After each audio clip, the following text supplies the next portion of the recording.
All right, Dave, I got a big question for you. What do you think of witches in D&D? Not hags, but witches as a player? Sounds like a great topic. Witches in 5e D&D. I'm Nerdarchy Ted. And I'm Nerdarchy Steve. Welcome to Nerdarchy for nerds by nerds. Now let's see what we can brew up. All right. So there's a couple things we should probably ask.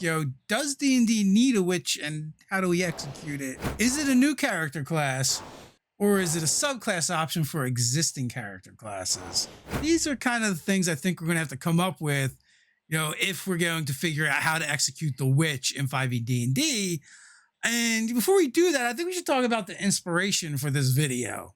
Could that be the Hexbound Kickstarter by Deck of Many? It is. Hexbound.com is going to be a whole thing. There's a Kickstarter for it right now. And it's like, do you want to play a witch in 5e? Do you want to play a witch campaign in 5e? Do you want to play witch adventures in 5e? Like, they're doing all the witch things to 5e D&D with this Kickstarter. So would that mean you would know which witch is which witch? By the time this thing is through, I think you will. Deck of Many have run many successful Kickstarters. We're a huge fan of their work over there, and they are great at putting these different twists on your traditional 5e content. There's also going to be an app that goes with it if they unlock enough stretch goals. It's going to be really cool. There's a link in the description. You should go check it out. All right, so if we're looking at this, as subclasses, I guess we would ask, what classes do we think would be a good fit for being a witch? So obviously it's got to be a spellcaster, right? And what do we have? We have Artificer, Bard, Cleric, Druid, Sorcerer, Warlock, Wizard. But I feel like we could probably eliminate some of these right off the bat. So I think Bard and Cleric, I think right off the top, they don't really fit thematically. I don't see the witch as entertainer, and a witch is not going to fall under the realms of, hey, this is God instilled power. Yeah, I also feel like I don't feel like they're kind of born with it either. So like, or something's going to awaken in them. So I feel like you can eliminate Sorcerer as well. So that leaves us with the Artificer, Druid, Warlock, and Wizard. So each of these definitely have a different take, and I think they would be approaching the concept of witch, obviously with it coming from a whole different class, from a different direction. Yeah.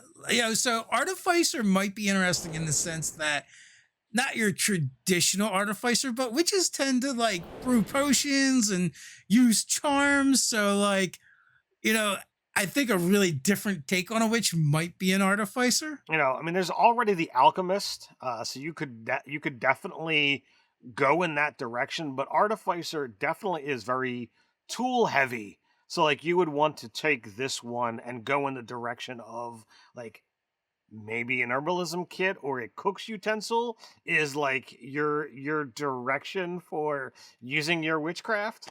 Yeah. Druid was suggested to me by our content director, Doug, and he was like, I think a witch is just a druid. And then our staff writer, Robin Miller, was like, druids change into things, witches change people into things.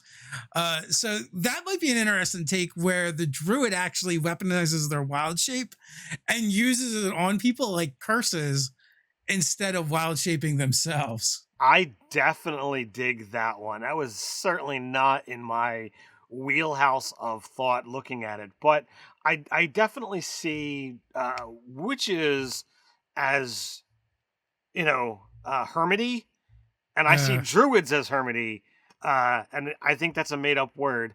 But so like to me, I could definitely see witch fitting into that druid spell slot, if you want to call it that, especially after weaponizing wild shape. Man, mind blown here. Boom.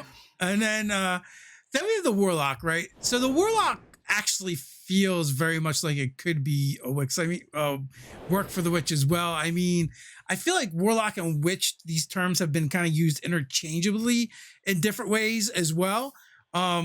So like, the patron, where it's the witch covey instead of like some other being, might be kind of cool. I I feel that there have definitely been times where witches are extracting their power from somewhere else.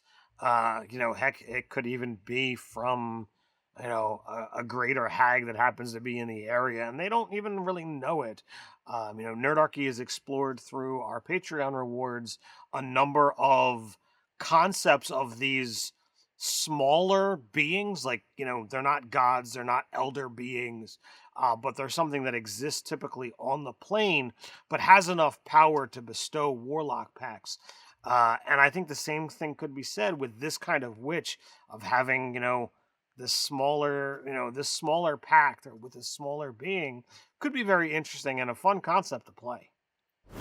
So that leaves Wizard. Wizard, I kind of think of a tradition, if it was the witch tradition, would be more like focused on, those brews and fetishes and charms and that kind of stuff. And that would kind of like be what that tradition was all about in my mind. Yeah, I think that works, and then what you pick as your spells will determine what kind of things that you do. Um, but I mean, the term witch has definitely moved around a lot, recently. So I guess the question is, who do we think is the top contender, out of this list of four?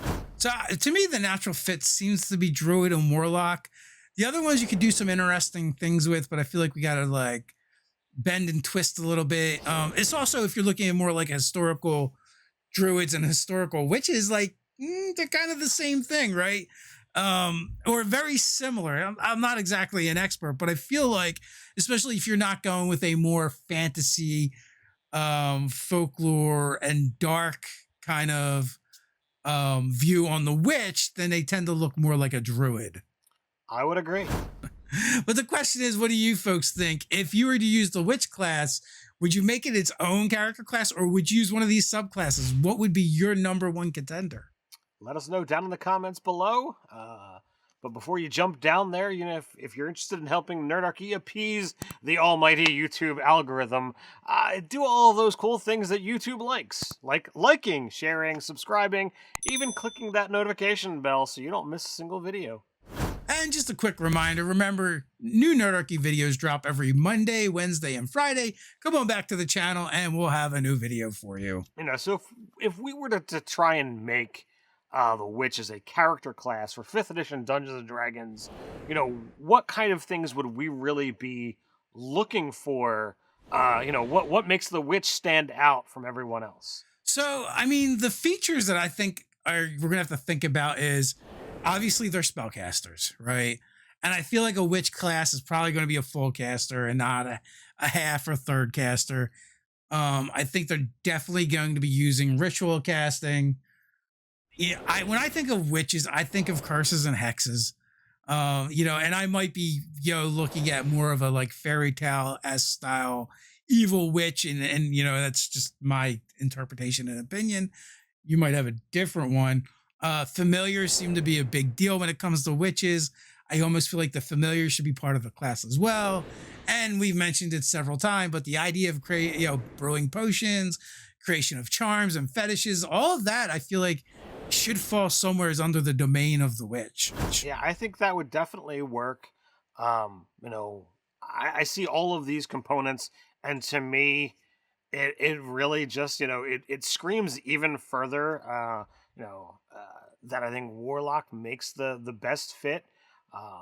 Being able to take, Pact of the Chains, I think would work. Taking access to a feat to give you ritual casting. Warlocks are already, into that curse and hexing. Everything seems to really, fit so well there, but it could easily go in the direction of, making our own. But if you were to do that, you'd have to, like, to me, the cutoff is, if I'm going to make this its own class, can you make 3 distinct subclasses for it? So I think we kind of have it, right? Like, I feel like the core of witches is going to be the curses, hexes, familiars, and like the making of minor items, right? But I feel like each one of those could even be the subclass, where like they all have access to do all of that, but your specialty, whether you're a potion brewer or you have the familiar, or you're using curses and hexes, like those powers are gonna really get emphasized, and they're like that's the tree that I see. Okay, that's definitely an interesting take. I mean, you could have it, a familiar being the thing, and literally it's just granting more and more to the familiar. Your familiar could wind up going forward and doing battle almost like a companion, as opposed to uh you know the just a familiar aspect. So I think that could be a different take. The item creation thing could be very interesting, and could have do you want to brew potions or make fetishes? Could be a flip flop in and of itself. And then the doubling down on curses and hexes, being an expert at actually putting them on and taking them off, certainly would be a very very fun concept, and a great NPC to kind of have living out in the middle of nowhere. That's not exactly, a hag, that's not exactly a good guy, but perhaps somebody's put a curse on you or a hex on you, and it's a long lasting thing, and you need to find someone to remove it. And I think that could be a very fun, concept to play around with as well.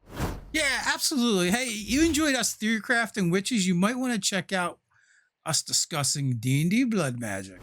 And if you want to help support us to keep making videos like this one, you might want to become a supporter over on Patreon. As a thank you, you'll receive monthly 5e content for players and DMs alike, a chance to game with us, and more. So until next time, Stay nerdy.